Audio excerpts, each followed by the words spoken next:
Hey guys, welcome back to the Made to Create episode. Today we're joined by a professional TikTok strategist. Now this job didn't exist a couple years ago. Shwan Ahmed has pretty much created a career for himself. He's the most qualified person to talk about how to grow on TikTok, short form media. He's worked with sports stars, musicians. He's doing some very cool work that we weren't able to discuss on air, but believe me when I tell you, this guy knows exactly what he's doing. And it was interesting, this was it was a bit of a longer episode, but such an interesting episode, hearing how he works with brands, how he plans that strategy, his whole idea around just how to grow as a content creator. He's just a hustler, so he really hustles and he's crushing it. It was a great episode. If you can't learn from this episode, then I'm afraid you can't learn. You're going to fail. Cheers. So enjoy. Shwan, Hi. welcome so much to Mates That Create, to the Byron and Pay Show. Thank you for having me.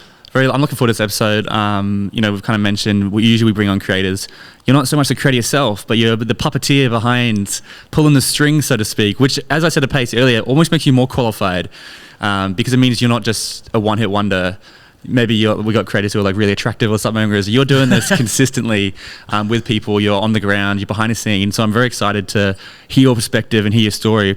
Before we do, did you want to give us just a real quick 1 minute rundown of what you do and the service you provide? For sure, and I appreciate being on here with y'all. This is awesome. Of course, man. I guess the quick rundown is that I am a strategist and manager for creators and brands, and I feel strategist can mean a lot of things. So I mostly come up with what people do in videos, usually under 30 seconds, what they say, so I copyright for them. I plan where they put their text boxes, all the little details that they don't want to figure out, as well as, once we're viral, what's our next step? So that long form planning. And yeah, I've just been trying to get better at that the past 3 years. Well, on that past 3 years note, I want to give a little context for the conversation. So, weirdly enough, Byron and I both had joined this Facebook group in early 2020, and it was TikTok hacks. What was it called? Right, I can't remember. TikTok marketing. TikTok marketing hacks or something like that. And I didn't know Byron at this time. I had joined because another TikToker who I had sort of contacted with. This is before I had even 10,000 followers. Katie Jane, who was another artist in Australia, she was like, hey, you should join this Facebook group. They're giving out really great advice and masterminds on how to grow your TikTok following. So I joined the group. I joined one of the weekly calls, and Shwan's on there.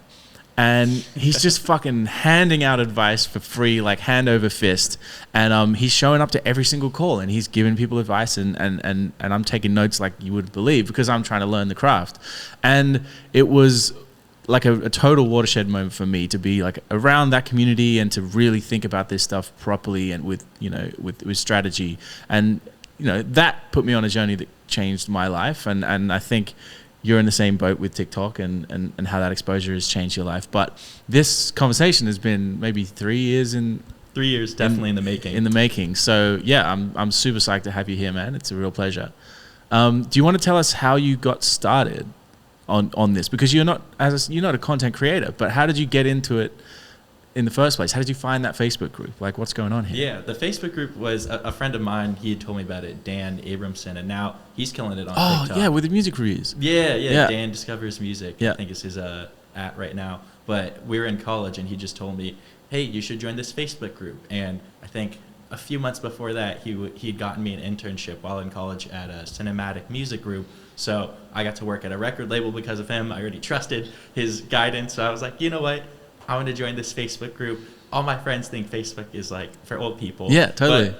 But I just loved it. I found a community where I could learn and talk with people. So that would shout out Dan for and Michael Sanchez for putting the group together. And Michael Sanchez for his copywriting in that group was crazy. But I got started in what I do kind of just by looking at what I really care about, which is helping my friends win. And I currently manage a pro soccer player, and he's my lifelong best friend. So ever since we were 10 years old when we'd met, we kind of knew he'd go pro in soccer. He was a foot taller than me at 10 years old. He was 6 foot, It helps when you're a goalkeeper. Yeah, kind of. Oh, he's a keeper, is he? Yeah. Yeah, and he would train 3 times a day. His dad was an ex-pro, so, he was going to do well if he worked at it. So as we just grew up, I would tell him, hey, you should post a photo of you diving. The next post should be you kicking the ball. I just wanted to help my friend. And over 10 years of doing that, I realized, I love helping my friends. I love just giving them resources, so they can focus on what they care about. And I just found out that social media was something that people really struggled with. So I niched myself down in there as I got to high school, to college. Then he went pro. I started doing it more professionally. So that kind of kickstarted me into the TikTok realm, but it was mostly Instagram with the soccer player growing up. Yeah, damn. So why then music from football? You could be the biggest fucking football social media manager the world has ever seen. I'm trying to, yeah. There's a few of those guys I look up to. I love how they like operate as like social media managers in the football, soccer space. But I've always loved music, and not everything I wanted to do I could do with the soccer player who his name is Jonathan. If he's watching this, shout out you, bro. But knowing that I had so many things I wanted to try, and I couldn't just always express it with just my best friend.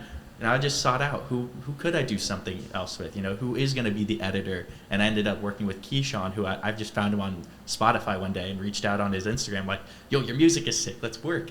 And, I started working with someone else. But it was mostly like, I have too many ideas, and I know I'm not going to do them all with just one person. So I love that expression when I can work with different people across industries.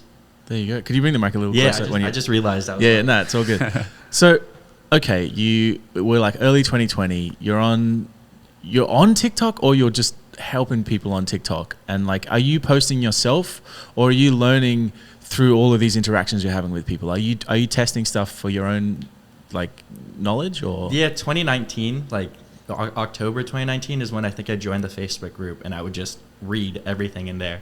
And then March of 2020, I quit an internship I was at, which is like a sports marketing one. Like the internship ended, they offered me a full-time job, and I turned it down. But that is when COVID started, and I just tripled down on, hey, Keyshawn, like, I just want to do this TikTok thing with you. I think it's going to work. Like, I see it growing. Like, I see you have the most reach with the least amount of money you'd have to spend, which is $0. So I kind of just started, I'd say March 2020 was when I really got into TikTok. But 2017 was like when I really got into like Instagram stuff, when John went to play professional soccer overseas. So I don't know if there's anything that jumps out at you, but I'm curious as to how you turn it into a job. Like, because this is essentially a new job. Like, one of the things that when I described like what you were doing to Byron, I was like, you basically created a career for yourself. So like, when did it get to the point where you're like, oh, I can do this as a job, and like that's it, like I'm set? I knew it'd be a job before it got monetized. Like, I think I did a campaign with the Bundesliga, the German soccer league, and we did some giveaway, and like Christian Pulisic, Weston McKennie, John, we all gained like tens of thousands of followers. And it was some Thanksgiving campaign, and I realized when my mom picked me up from the airport after coming up for college for that like Thanksgiving break, I was like, yo, this is big. Like, this is bigger than people in my like actual industry that get paid are doing. Like, I can monetize this. So at that point I knew it was doable. I just didn't know like what to do. So it ended up becoming brand deals that would pay us like the most, but monetizing it was always very tricky. Like, there's so many things from an artist perspective, just a creator, an athlete, different avenues, but I had no clue how it was going to play out. And I think having friends like Alex Stemp and like other like creators who had like 1 million plus followers already in that Facebook group telling me, hey, here's how you make money. Here's how I make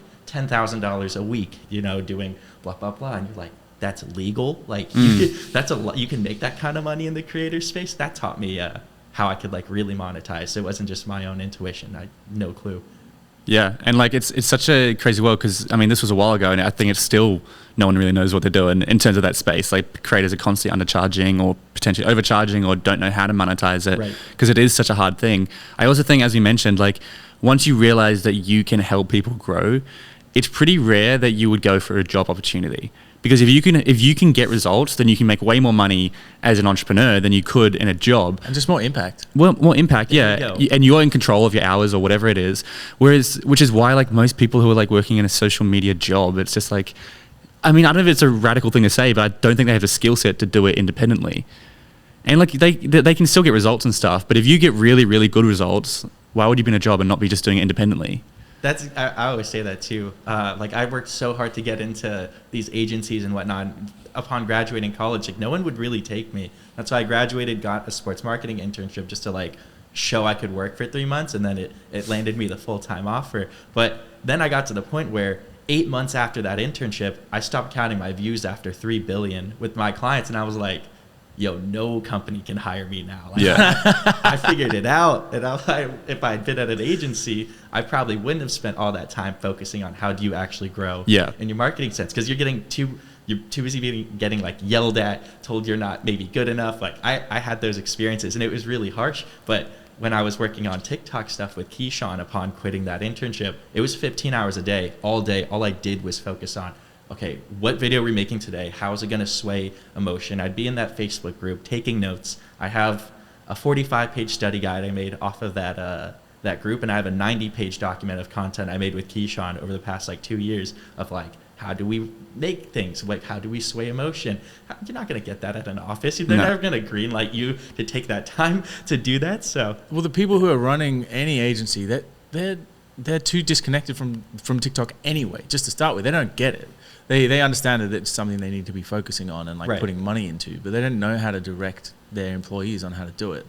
It's like, yeah. So then you were like, okay, I've got Keyshawn, I've got John, your friend. Yep. And then is this before Clubhouse comes along, or is this after Clubhouse comes along? This is before. So I had to establish myself before Clubhouse really came BC. along. BC. Before Clubhouse. BC before Clubhouse. That's so funny.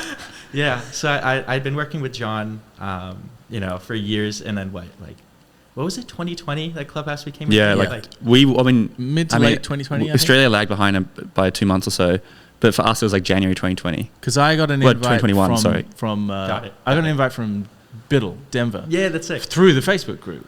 Oh, that's how we so connected. sick. Yeah, because like it's hard to get an invite in Australia because it's like it's got to come from America to Australia first, and then slowly. So we're just some schmuck like on TikTok, like I'm not going to get I'm not the most important person in Australia. Wave yeah. Or something. Yeah, and then I invited Byron when we first met. Yeah, That was and at the beginning you only got one invite. Yeah, but then they started saying you can get 5, 6. You got us one invite. We met for coffee. A friend introduced us because we were both doing TikToks, and she's like, "Oh, you guys should meet each other." We met for coffee, and I was like, "Hey, there's this thing called Clubhouse." Well, you mentioned it, and I went, "Oh, I've been trying to get an invite." Yeah, and I was like, "Well, I've got one. Let's do it." And we started the Aussie Creatives group on Clubhouse. Oh, that's so sick. Because we were like, it's super super new in Australia. If we get on Clubhouse early, we could be like the Australian group and try like leverage the early opportunity, which is pretty much what we did. Yeah, we were. We were the biggest group in Australia, and everyday calls and stuff, until it collapsed. R.I.P. Yeah, but we were doing calls like we got very burnt out. Oh, that's so sick. It was fun though. It was such a fun period in time.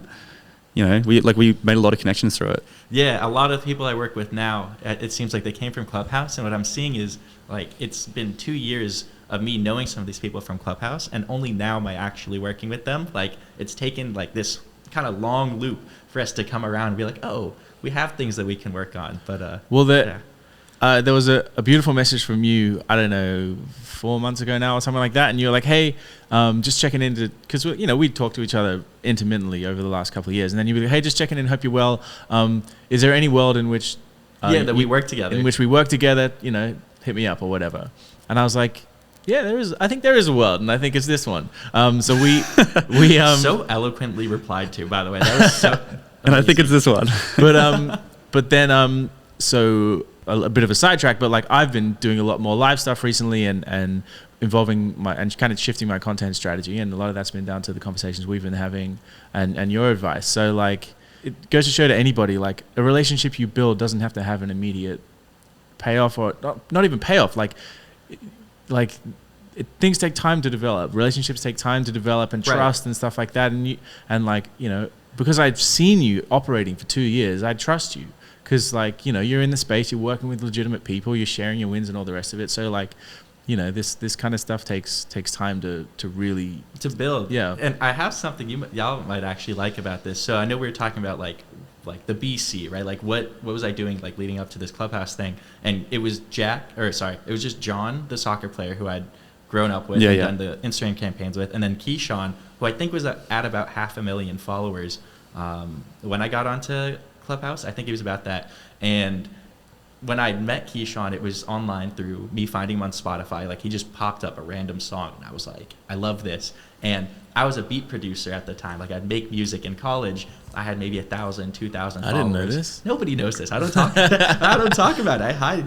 But it's a testament back to like the relationships and making sure that timing is right and you're not trying to force things. But with Keyshawn, I hit him up. I paid him to be like, just give me a verse on a track. I just wanted to work with him. And that's how we started talking. I just hit him up on Instagram. And he gave me a rough verse, never finished it. Ghosted me for a year. Never heard from him. And I'm just like, no way. yo, I paid I was like, I thought it was pretty cool. Like, I thought I did a good job. And a year later, he comes back to me and he apologizes, just out of the blue. And I was starting to grow with John a lot more. And he apologizes, and it was really sweet. Like, I don't know.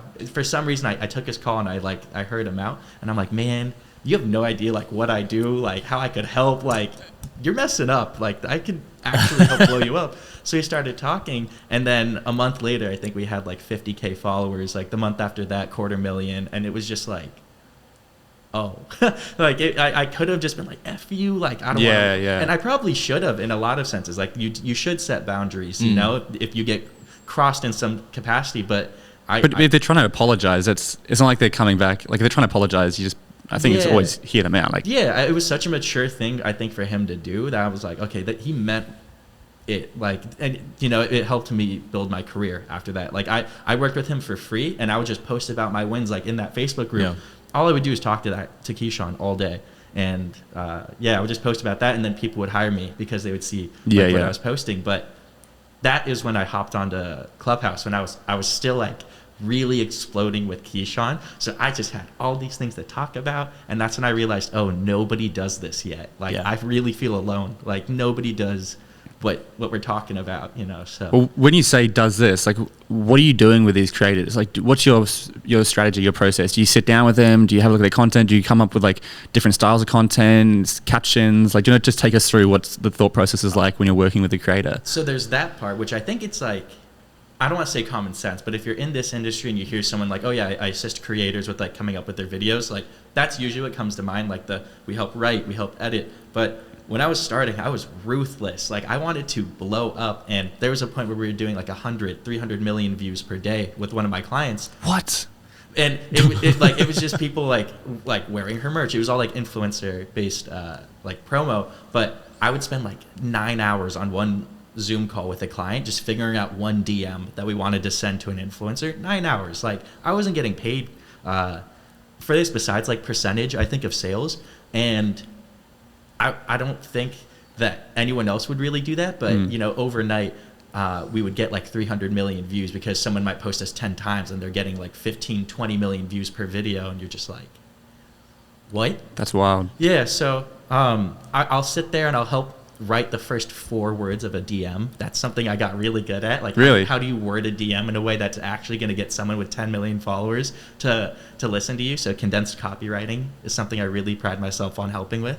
Condensed copywriting. I've never heard someone describe what it is. I think that's Esprit told me that. Esprit, okay. Yeah, I think, and she's the one who got me on Clubhouse too, which is kind of crazy. But I think she told me, she's like, you're a condensed copywriter, and I'm like, yes. It was the first time I felt it. I'm like, that I do that.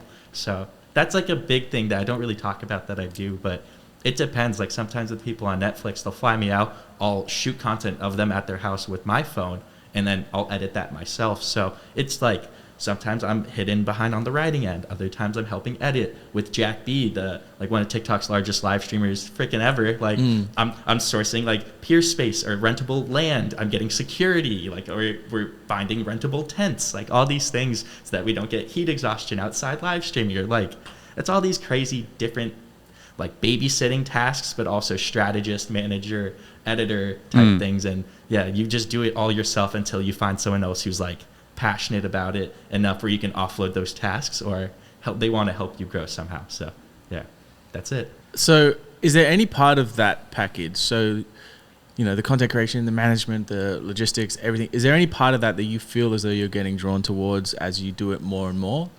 Like, or do you just love being hands-on and doing, like, because do you see yourself maybe starting up a bit of an agency and having people doing separate tasks and stuff like that? Yeah, so I've started doing that now. I work with 2 people now. So one handles a lot of my community engagement that I'm trying to build on Instagram, on even Facebook too. And we can talk about that, I think, even off this call too, what I'm doing there. But I think the biggest thing for me is, yes, building an agency, but really honing in on like, what 2 things do I do? I think I'm really great with putting together a brand deal, or like pinning like, hey, this artist or creator would do really well with this brand, and then we make that like collaboration happen, as well as, okay, what is the actual details of that brand deal? So kind of like what y'all do, like if something is, or brand approaches you, you handle all of it. Like I'll do like the creation end and the sourcing of the ideas. So with John, like my favorite thing right now is he tells me I want to do oceanic conservation, something related to that. So I'm just hitting up my friends who do like beach cleanups, and we're trying to figure out how we can set something up between him and some of his teammates, so they can do like, you know, just impactful stuff like that. I live for it. That's my favorite thing, so that I can call my mom and be like, hey mom, we did this really impactful thing. Like, are you proud? That's like the biggest thing I think for me. That's awesome. And like, it's that's one of the hardest skills is like connecting, because it sounds like you're not, you know, it might sound like, oh, he helps people grow their TikTok. He sits down and like puts titles in different points. No, it's more like you're sourcing brand deals, you're connecting the creators, you're helping them come up with strategies so they can message someone. So like from a surface level, if you've got someone with a clothing brand, you'll be like, all right, how can we make clothing content to blow up their clothes? But you're going, no, let's just take your clothes and get other influencers to blow it up for you, and leveraging their millions of followers rather than starting from zero, or maybe a bit of both, it sounds like. Yeah, it's a lot of that. So I'll like study a creator, and it's like, I feel like it's messed up. Like I'll just look at like, what do they predominantly wear? Like what color, do they wear like tank tops? What color shirts do they wear? What do they always say in their captions or in their like replies to people? And you just learn what they're about. And if there's like a strong fit, you just tell them, hey, in their own type of language, like, hey, here's this thing I think you would like we just want you to have it. We never tell people to post. I think that's the biggest thing too. We never once are like, give me we just take the thing. If it's sick, you're gonna post it. We already know that. So yeah, just making an experience for someone where they feel like, oh, this person actually wanted me to just have this, and whatever they do with it after, it's on them. But yeah, it's a lot of that. It's funny, this morning actually I woke up to an email from a company who the founder or whatever was like, hey, I like the style you have in your videos on TikTok. Would you be open to us sending you out one of our t-shirts? And he was just like, yeah, you could give it a try. And it was a subscription service that sends you a t-shirt every month. And there's like a theme with the t-shirts, and then there's like the design on the front, and then they write an article on the inside of the shirt. Ooh. So it's like a digital magazine I like kind that. of thing, which is cool. I thought it was a cool idea.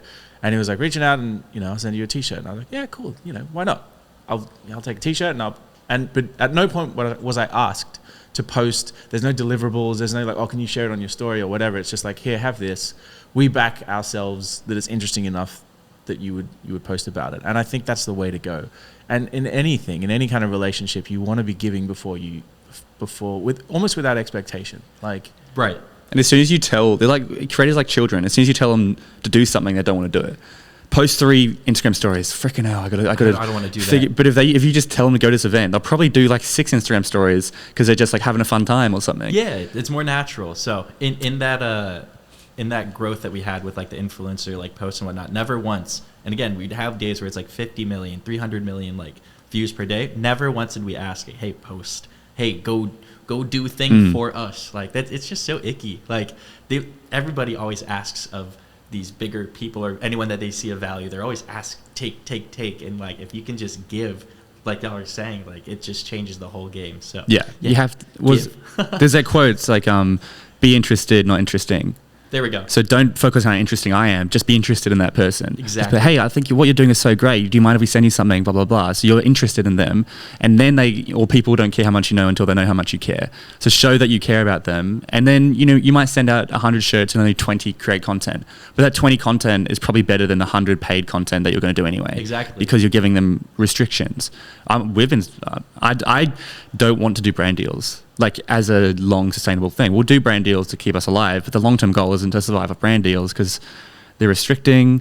I think they're inconsistent. There's no like, it's not like you get one every single week and it's the same amount of money. It's tough to build that long-term relationship with the right brand and yeah. the right prerequisites being met. Yeah. Unless you get like a 1-year brand deal and it's like, that's awesome. Yeah. But ad hoc brand deals is not a sustainable way to live unless you're like a huge creator, but for us it hasn't been sustainable. Yeah. It's just been like we get a lot of money and then we get nothing, and then we get a lot of money and then we get nothing. So I'm trying to make that more sustainable for John because, you know, he has his athlete paycheck that he gets, but he wants the impact paycheck. He wants to be like impacting people off the field. So it's kind of ad hoc. Like I just show up, like I'll walk into an IKEA and try to land him something, right? And that's how we landed something with them right now. Like we just walked into a store and just said, hey, like we want something. But yeah, those scenarios. Wait, go through that. How does that work? You just walk in and say, I want a brand deal, and they give it to you. We can To who though? The manager?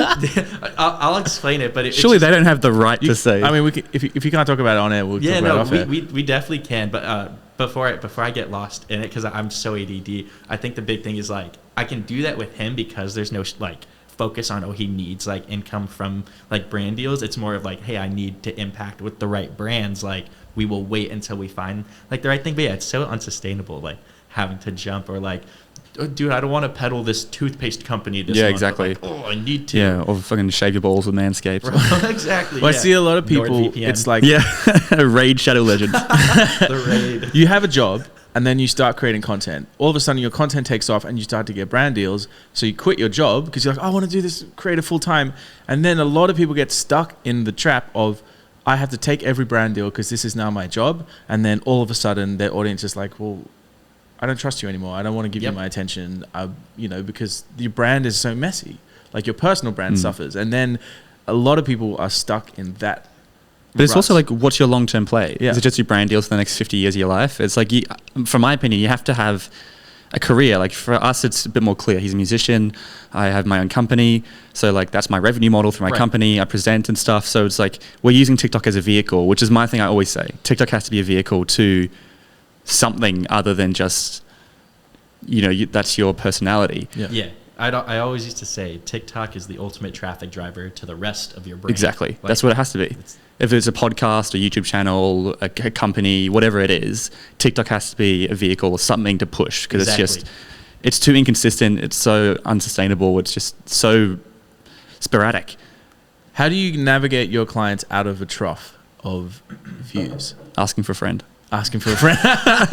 No, as in because content creators go up and down. There's waves, and you hit onto a series, and you ride that wave for a couple of weeks or a couple of months or whatever, and then all of a sudden things change. Maybe you just don't have the motivation to do that series anymore. Whatever. The algorithm changes. I don't know whether that's ever true or not, but like, you know what I mean. These conversations come up. What have you had anything you come back to every time, or how do you approach those situations with someone and be like, all right, we need to fucking reinvent this? Yeah, it happened with Jack and Keyshawn. Both are musicians. Jack has just over 1 million. Keyshawn has like 800K. And with Keyshawn, who I started working with first, I'll just say what it is. It's you just take a step back, find what makes you happy, and then triple down on that. That's always been what I do. But with Keyshawn, when he got to like 100, 200K, he kind of wanted to like pivot to something else. So he was like, oh, like I can't though, all these people follow me for blah blah blah. But if you just post consistently for like a few weeks about that new thing and you're passionate about it, like you could probably sway this Totally. out. Yeah, people forget. It's like if you get cancelled or have a video that's causing grief, a week later no one cares. Yeah. The cancel thing on TikTok, I've seen it could be the worst cancelable thing ever. It takes 3 months and that creator is always back. But I digress. With Keyshawn, we'd always just take a step back and stop posting maybe for a week or so. And he might have been posting like 3 to 5 times a day. Like, oh my God. He would turn like comments into lyrics. So like people would comment like 1,000 times and he'd make like a 15-second song out of right. 10 comments, right? So it just gave us a lot of stuff to work with. But he would take his step back, stop posting, and we'd just sit and talk on the phone about anything. Like it wouldn't be focused on just work, but it would always lead into work if we started just sitting on a call. Like I said, we just talk like 15 hours a day, like every day. So if stuff didn't work, I knew we'd figure it out. We just had to keep chatting. So it was always him being like, okay, well, I don't want to post about this thing. Okay, well, what do you want to post about? Blah. And then we focus on that new thing. With Jack, I met him when he had 200K followers, and I think his biggest live stream had 2,000 viewers. I took him off social media for 6 months, 8 months, and we came back, and the first thing he did was host a live stream unannounced, and it did 4 times the numbers of his biggest stream ever. I think he had like 8,000 plus viewers and 500,000 total showed up. But the thing with him was he was gonna burn out when I met him, and that was on Clubhouse. Like he was comment replying to people all day and just posting, like trying to tread water, and I'm like, you're gonna fail, bro. Like you can't do that. So with him, I took him off social media, and then we came back. He gained like a couple 100,000 followers, and then was like becoming a bigger live streamer. Stepped away for another few months, and he was like, I love this growth. Is this what I want to do? and he solidified, yes, this is what I want to do. We have all these people hitting us up. We dealt with like business stuff, and he came back and exploded, and now our streams get like 500,000 to even 2 million viewers per hour, like unique viewers, you know? So he can gain like 100K followers in an hour of live streaming now, but he might on TikTok. Yeah, but he might only post 15 times that year. You How, know, how the hell are you doing that? Like, we get nothing on live streaming. That's crazy. It took like 8 months of planning, and like we got into like so many different antics of like, it wasn't, I'll say this, it wasn't easy, it wasn't free, and it wasn't just he and I. Like, we built a team that like helped us make this shit look, right. Sorry, mind the language, I don't know. No, you're fine. Yeah, that made it look really good, but always taking that step back and being like, what makes us happy, and like, is this sustainable, and being very real with yourself. That has been the best for us. It's not everybody's path. I've seen people like just keep posting when they're like miserable, and then all of a sudden after a year or two, like they just explode. So that's another thing too. But yeah, I gotta step back. I think that's a great piece of advice, is that you can step away. You don't have to keep posting. There's this thing that like, if I don't post for a week, the algorithm's not going to favor me. It's not true. If the content is good, you can come back with with a video that gets millions of views. Exactly. It's not how TikTok works. It's Yeah. just a For You page. Exactly. So if you need a month, 2 months, 6 months to really be like, I want to focus on maybe creating a business or writing an album or whatever it is, or creating a TV show or whatever, and then come back and be like, all right, bang, here's how we're going to promote the shit out of it. And just have that new energy and motivation. Exactly. That's what I've been doing. I haven't posted for like 2 or 3 months because I've just been focusing on the business. There we go. Because my logic is I need money now. I need someone to help me. And so if I can make money for the business, I can hire someone who can help and we can work with them. And I just hired my first employee, and she's already freed me up with so much time. So now I can actually create more content. And I already mentioned I kind of want to pivot my brand a little bit. Still keep it the same, but pivot it into a more specific niche, or niche, as they say over here. I say niche. Is it? Oh, do you? I thought that's maybe American. it's an East Coast thing. Because Americans say the riches are in the niches. Yeah. That's a phrase. I've heard You can't Gary Vee say- say niche, so maybe it's East Coast. You can't say the riches are in the niches. I mean, you could. You could. But anyways, we're a bit over time, but that's all right because it's been a cool episode. Before we wrap up, what would you say to any upcoming creators? What advice would you give them if they're, doesn't matter what platform they're on, they're looking to build a brand? What would you say to them? Find what you're passionate about and triple down on that, because people will gravitate towards those who are really obsessed with the thing that they're talking about. And it's pretty easy to see who cares about what they're doing. And yeah, that's how you build an audience. Yeah, that's beautiful. Well, Shwan, thank you so much for coming on the show. We're going to jump over to Byron and Pace, have a bit more fun, share some stories, see what we can do. But yeah, this has been a great episode. It's cool to see someone who's like professional and this is like your thing, like growing on TikTok. Some of our other creators are just like, they grew on TikTok because they're like really funny or they found a good niche or something. They're not as strategical thinking. So it's really cool to hear that. So yeah, I enjoyed this episode. And if people want to reach out to you, work with you, follow what you're doing, how do they do that? Instagram at Shwan's Life is probably the easiest place, or LinkedIn. If you just look up Shwan Ahmed, I'll probably be the first search. So yeah. Nice. And that'll all be in the description below. But hell yeah. Thanks for coming on the show. Thank you for having me. It's been awesome. All right. Bye.